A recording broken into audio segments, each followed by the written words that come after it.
I think there is more awareness, but there can never be too much awareness of the human psyche and how sensitive people really are and how capable people are of casting these brilliant disguises.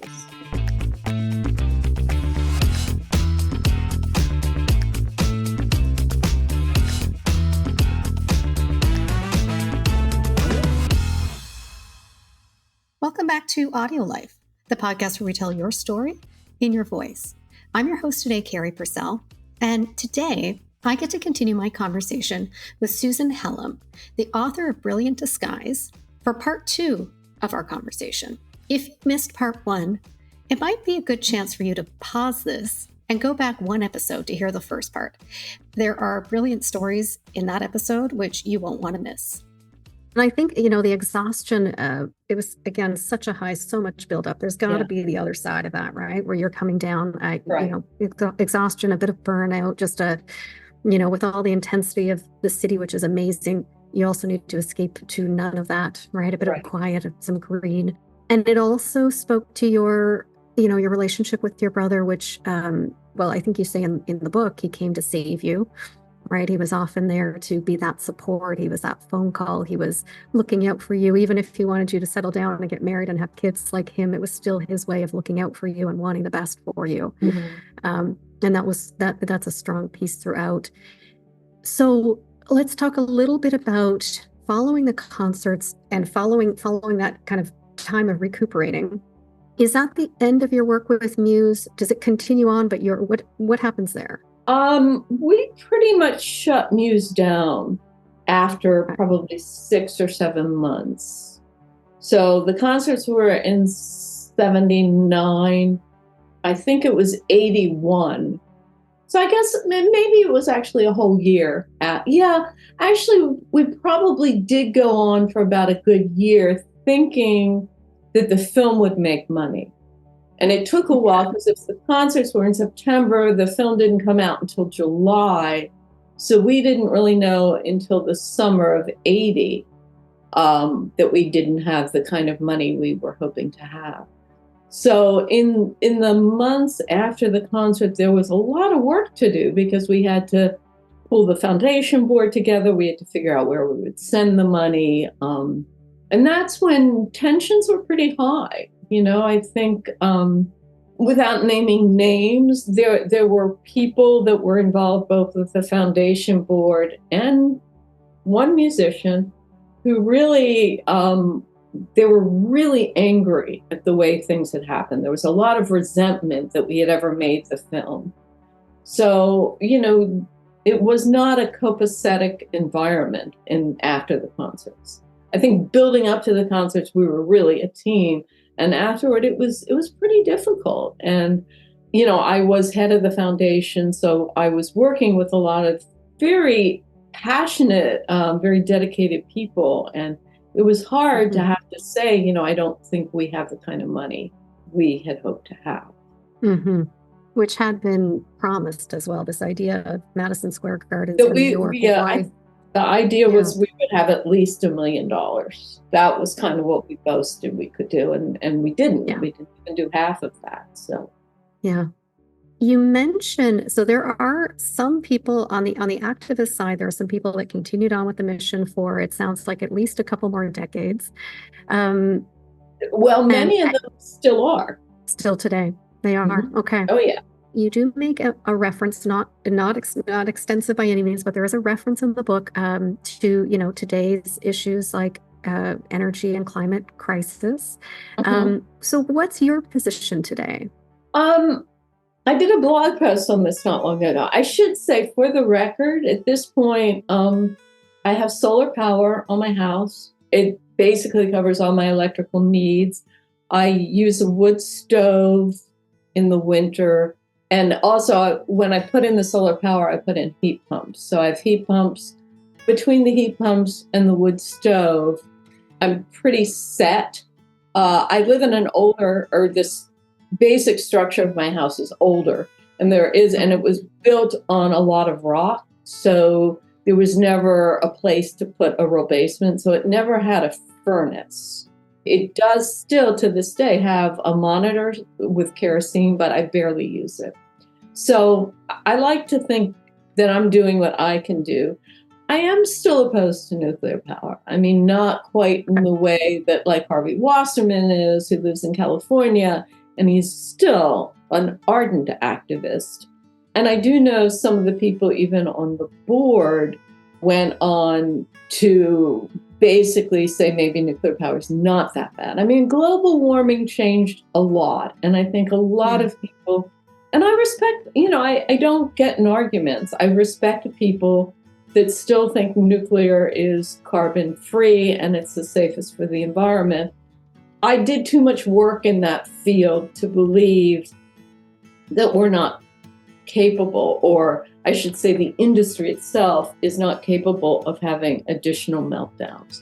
We've seen 3 pretty bad ones, Japan, Russia, and Three Mile Island, in the scheme of things, was not that bad. So I'm not, I just think a lot of the things we were concerned about in the 70s still exist. I'm not convinced it's safe. That said, I'm not out marching anymore. Yeah. So there's a few pieces I want to come back to, but I think we have to move over to your brother.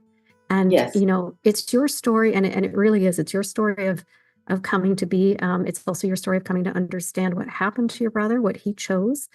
But ultimately, he's living this life. He's started his own, he actually replicates some of what I think your father did, or some of the situation that your father felt that he was in, right? Where he's got a beautiful wife that he loves. He has 2 children that he adores. He's trying to give them everything that they could want. He needs more money than he has to do that. There's a few things where he, tries to sell things on the side when he's working for your uncle. And then your father says, why don't you go on your own? I'll help invest in that. I won't, although you're welcome to, I won't take us down the dynamic of what would have happened there with that father-son relationship and where it was at that point. But all of this build up, though much quieter than your sex, drug, and rock and roll giant concert version of it. Your brother had a lot of build up and turmoil within himself that led to him making the decision to take his own life. Mm-hmm. And you get that news. Actually, I think after a night out. Maybe it started as a work night out, but turned into nights of drinking and whatever. So take us through finding that out. Where was your mind? Learning of his death. Yeah. Well, going home. The build up to it was, he had his own factory. And he starts showing up at the hospital with rat poison in him, swearing that he didn't do it himself. So he was hospitalized twice to, basically cleanse his body. And when he was in the hospital, I believe both times, they did bring in psychologists to really grill him, to make sure he wasn't doing it himself. Because, he had this factory. They sent teams of people all through the factory to see where they might hit. Rat poison's wafer, and I think I pronounced that correctly. They didn't find any signs of it in the factory. Nobody else in the factory was getting sick. And I think it was definitely in the last month or so, a good friend who became a doctor, and Sandy was really trying to stay on top of in terms of who Robert was talking to at the hospital. And I remember being at work, sitting in front of a computer and talking to Sandy, and there was something he said to me, and I'm looking at the computer and everything kind of blurs over, and I think he's doing it himself. It was like that realization, but what do you do with that? He could not be confronted. So I think by the time I learned of his death in June, I think things had settled down some. So, he had let things go. There was no incidence of, the poisoning would have been in the fall, and he didn't take his life until June. So there was this period when I guess we were all getting maybe a little bit too comfortable with it. And I guess when I learned, I was very stunned, horrified. I had seen him a few weeks before Mother's Day. As I say, even in the book, I mean, my last conversation with him was pure humor. My brother was very funny. He was very clever. I had gotten a computer. It was my first computer. And Robert was very computer savvy. And I called him up and I'm like, well, I don't know how to set it up. And, obviously with the computer, you turn it on. And I said, well, it's asking me my name. He's going, well, you put in your name, ask a few more things. And I said, well, it's asking me where I live. And he goes, Susan, don't ever tell a computer where you live. Don't ever do that. That was my last conversation with him. I mean, he was as charming and funny as ever. And then a few days later, probably really within 1 or 2 days later, because we were in close touch, because I was in Washington, he was in Baltimore. So I saw him a lot. And I guess even though I sort of knew when it actually happened, it was very traumatic. Yeah. So you've been forced to come to terms one way or another with suicide, and with the suicide of somebody very close to you and someone you relied on and someone you looked up to. And it's my understanding as well, no one could have known and no one could have stopped him. But it's still a very difficult truth to come to terms with. It is. So how did you make sense of it? I had a rocky time. I was involved with somebody who decided, he would move in with me. We'd been together. He would move in with me. He was quite supportive. It was really great. And then I went through a period of being a little crazy and basically lost a job because I was actually managing editor of a publication. And I was crazy a little. Well, I guess I was. And you were dealing with grief. You were dealing with grief, right? Right. Yeah. And, bit by bit, and it went on. And what happened too, it didn't take me that long to get hired by Congressional Quarterly, which was actually a much better job. And that was exciting. I was starting a new job. So I was starting to feel better. But I had all these wonderful colleagues. In fact, I just saw a bunch of them when I was in Washington. I had all these wonderful colleagues at CQ. And, everybody, I pretty much knew what I was dealing with and cutting me slack at different times. But at some point, like my mood swings were getting kind of crazy. And I was talking to somebody and she said, "Are you sure you're not pregnant?"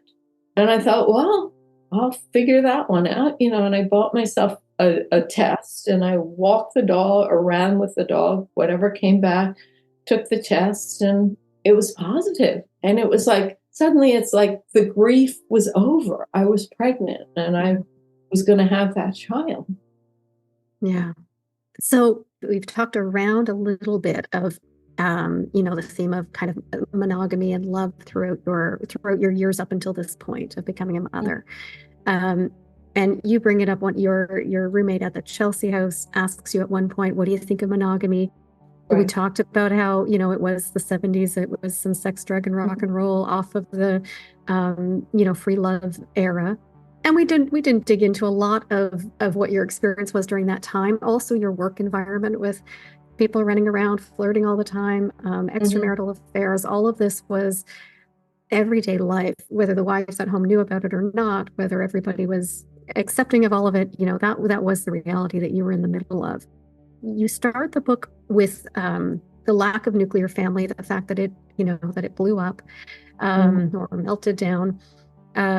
Is that part of what kept you from settling down? Like, was it just the environment that you were in, or was there something else that was keeping you from this idea of settling down with one partner and that type of commitment? God, I wish I could answer that question. I still wind up meeting guys and having wonderful relationships that, for one reason or another, don't become permanent. And I would probably kind of chalk it up to my childhood, but that might be too simple. Okay. Well, so something that it sounds like did happen in your life is you and your son Reed's father, Dick, It sounds like you two managed to create an absolutely exemplary co-parenting relationship, if not out of necessity at the beginning, because you were a working mother who wanted to get back to work. He had moved out, so he wasn't there with you. You had a nanny to start with, but then when the nanny moved on, you had to work during the day. He had, it sounds like he had a bit of an inverse schedule where he was working in the nights, and you two just figured out how to do it. We did. Yeah, and it sounds like that continued to be a strong relationship throughout, despite not living together in that sort of nuclear family. Tell us about that? Is that fair? Yeah, A fair assessment? Dick and I mean, to this day, I think Dick and I are very fond of each other.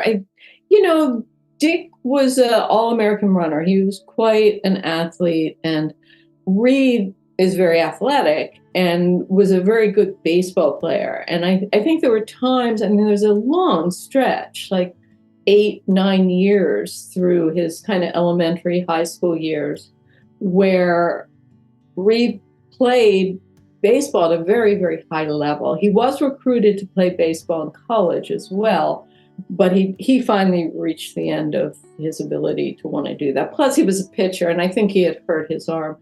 But, there were certainly times when I didn't like the fact that Dick really pushed Reed so hard to be this great baseball player. And Dick would get very excited if Reed wasn't pitching well, kind of thing. Yeah. And, some of that was hard, but, when push came to shove and, real things came up that we had to deal with, we always did it.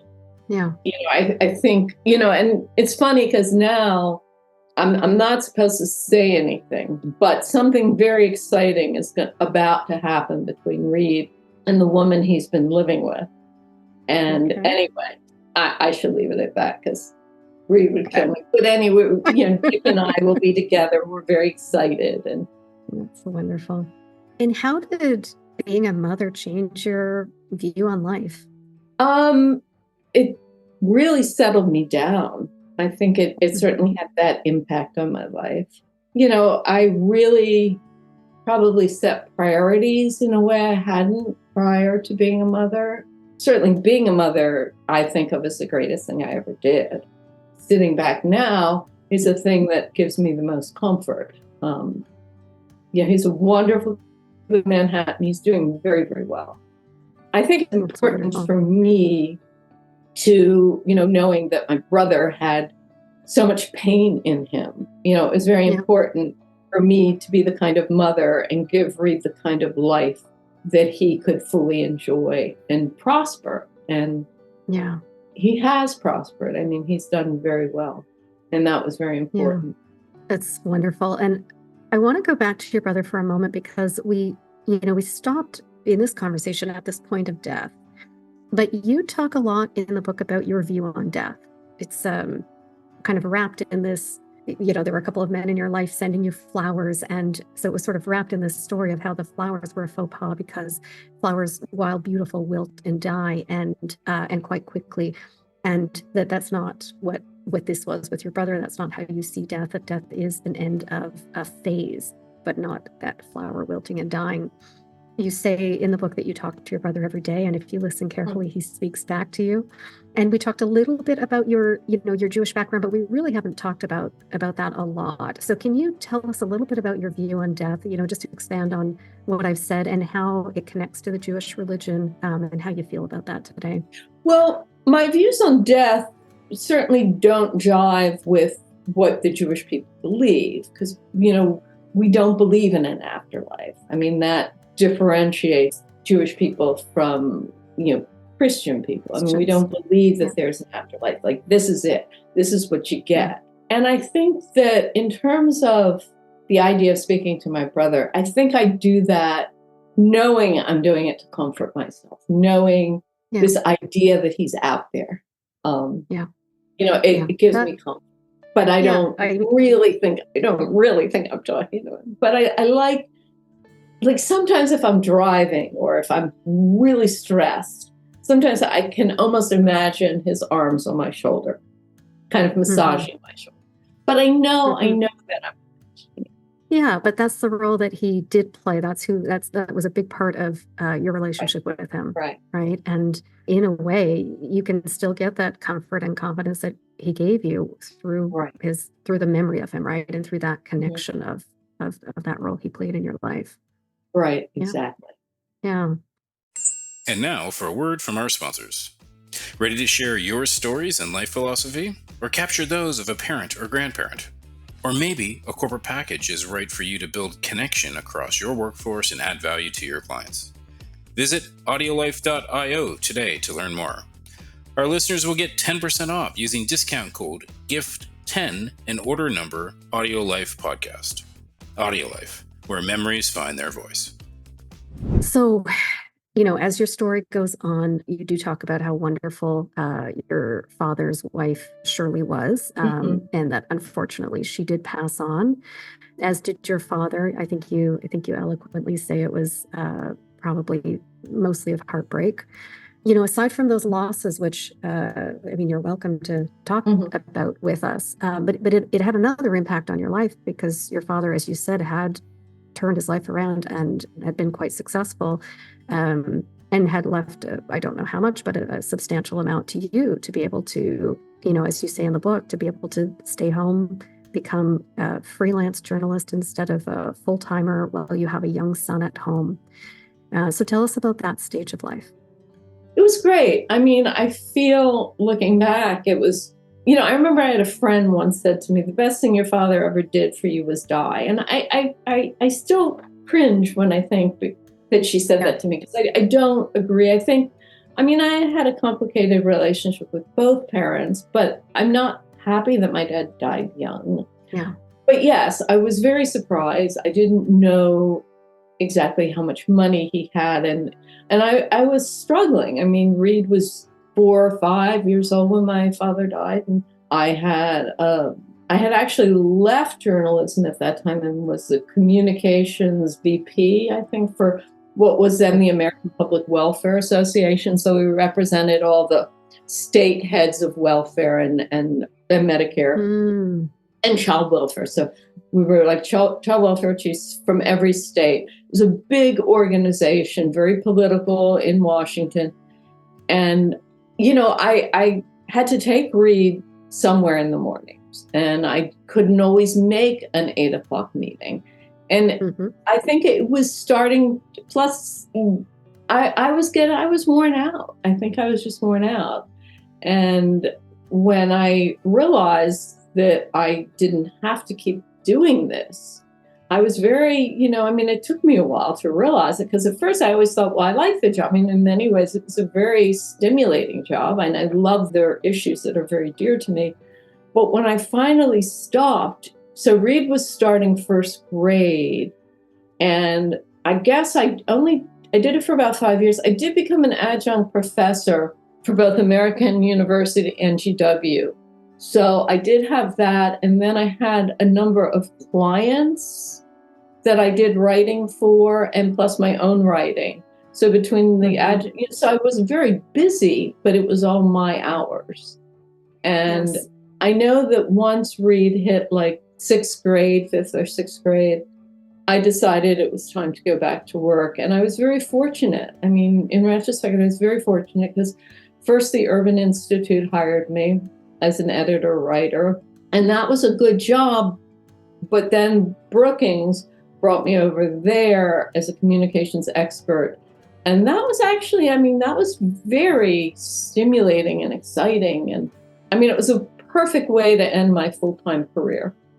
And then when I left, when I made the decision to move to Maine, Brookings kept me on as a consultant, and various people that I worked with at Brookings or at other parts of my career came out. And so I was very busy. I had a shingle, word sharpener, and I did a lot. I did Obama's economic report for the last 4 years, his last 4 years. I did Biden's first year. I had wonderful clients, and it was all very exciting. So I liked that. I was very happy. Yeah. And writing and being a writer has been at the center of of your career, of your identity. Tell us about the significance of it. I mean, you were talking about your memoir, which you've published. We've talked about you as a journalist. We didn't dwell on college, but we have talked about you as a writer. So what was the significance of writing to you and in your life? Well, it's interesting because my mother used to have us write. I mean, she would have us sit down after dinner and just write. I liked it. I mean, I do think that my wanting to be a writer stemmed from the fact that in my childhood, because of the pain of being in this broken home and the pain of losing my father, I mean, it was a way for me to cope was to have a very vivid imagination. Mm-hmm. And I think that with that vivid imagination and my mother saying, sit down and write, I started realizing I could write out my fantasies. I didn't just have to keep them in my head. I could write them out. I don't remember ever not wanting to write. I mean, that just seemed so much part of my life. I was in some class in high school for writing. I don't think I was particularly good at it, but I did it. When I got to college, the very beginnings of what became a large MFA program at the University of Wisconsin, they brought in one guy, a young guy, and you had to try out to get into his course. And I was one of the people, fortunately, that was chosen. Ron was great, and he went on to become the head of what became what is now, I think, considered one of the very good MFA programs in the country at University of Wisconsin. And Ron basically headed that up. So that was good. And then when I landed in New York, the whole idea was to try to get some kind of job in publications. And, right. It's funny because sometimes when I was just in Washington, a group of journalists that have a book group, they're actually journalists and very political people, a lot of people from the women from the Clinton administration. And it was very interesting sort of being with them and kind of thinking, because they had much more focused, narrow careers but they're also have great jobs now. And in a way, sometimes, I don't think I'd ever call myself a dilettante, but I certainly, my career to a large extent was focused, but I don't know, it was fun, and satisfying. I don't have any regrets. I like to think that I will be doing a lot more. I don't see myself at the end in any way. So as a writer, Brilliant Disguise is obviously a very personal story. What led you to write it now? Well, after the Muse concerts, like in 81, I went off to Maine afterwards, when things had finally died down, and I went to write it all up in a fictional form. It was absolutely horrible. It's still sitting somewhere out there in a box. It's bad. Put it aside. And then around the time I was moving to Maine, I thought, a lot of that rock and roll stuff was interesting and it might be worth trying to write it up. And there was interest. I mean, when I talked to agents, whatnot about it, people did seem interested. So my initial book was Only Rock and Roll. And when I sent it out, there was one agent in particular, read the whole thing, and she said, look, the rock and roll stuff is interesting, but you've got your brother in there and his suicide, but it's there, but I think you need to bring it more to the forefront. And it took me 5 years to do it. And it was a journey. I mean, this book for me was a journey because, after Robert died, for a lot of years, I just always thought of him as this wonderful, warm, happy person. And suddenly I had to deal with the fact, well, why did he do it? So it took me a lot. And I did find a very good therapist that helped me with it. And then the whole idea of adverse childhood experiences, ACEs, was starting to get more attention. And there were books written on it, The Deepest Well, which I would recommend for anybody. And I started reading more and more. And again, I was working with a very good therapist. And bit by bit, I was able to pull out the fact that our childhood was adverse. I mean, no, we were not beaten or, we were not starving, but Yeah. nonetheless, there were things that happened in our childhood, clearly more for Robert than for me. But to understand that, and then in the book, what I do is I go back to all these things that we sort of thought of as blips when they were going on, like flunked out of college his freshman year, or he had these weird accidents of somehow sucking in chlorine when he was a lifeguard. All of these incidents, when Robert was alive, we looked at as blips. I mean, nobody kind of strung them all together. And when I did string them all together, it became very, very clear to me that Robert was really in a lot of pain, and his charm and his remarkable charisma and his popularity was a brilliant disguise. I mean, not that he didn't love these people. I mean, I know how much he loved me. I know how much he loved his wife and children and his friends. I mean, a bunch of his friends actually came to an event I did in Baltimore on Friday night, and it was so wonderful to see them all. And a lot of them had read the book, and they all said, you did not exaggerate. You did not exaggerate him at all. Wow. So the title of your book, in the context of your book, alludes to your brother and that brilliant disguise that he put on. What's the significance of that title to you? Well, I fell for the disguise. Yeah. Certainly. I think that was primarily it, was that he fooled me. I mean, he did, but there were elements as we got older that did concern me. Like I didn't understand why, with all of his talent and charm, why he didn't have a more full profession when all of his friends did. So things like that concerned me. Yeah. Now, one thing I should say, his children, considering Jenna was 6 and Justin was 9 when my brother took his life, and just, I think, in terms of understanding the difference between when we were children and when they were children, because Justin and Jenna received a lot of care. We all took, really went out of our way to be with them. They were still very young when I had Reed, and I would go down there, or they would come. I would take them all on vacations and trips, and I'm still very close to them, but I can't imagine 2 more well-adjusted people. I mean, they both have their MFAs. They're both married. They both have great jobs, and they both have wonderful children. So, I mean, that's the difference. Charlene went out of her way as the mother, as the remaining parent, to make sure they were taken care of. And, I filled in whenever I could. I know my mother was terrific. It was just a different time.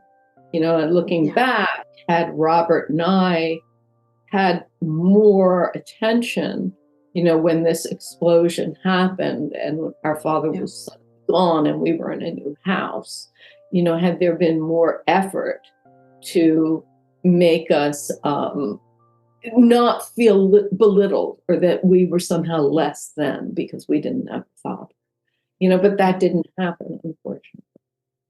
Yeah. We just didn't get the attention we needed. And is that part of why you're sharing your story, to put awareness around? Yes, although I like to think that times have changed. I think people are far more aware of how sensitive children are and what needs to be done. That's my sense. But I think, I think it's worth people who lose somebody in the way I lost Robert to really understand it, and to even clearly with Robert, it was not drugs. And I know that there's a lot of deaths right now to overdoses, but that there's a reason why people become drug addicts, and to understand that. And I think it's important, and I think it's most important when there's still, anything to prevent it. Deaths can be prevented. I mean, I do feel if Robert had not had such a brilliant disguise, if he had been more open about his pain, he might be alive today. Yeah.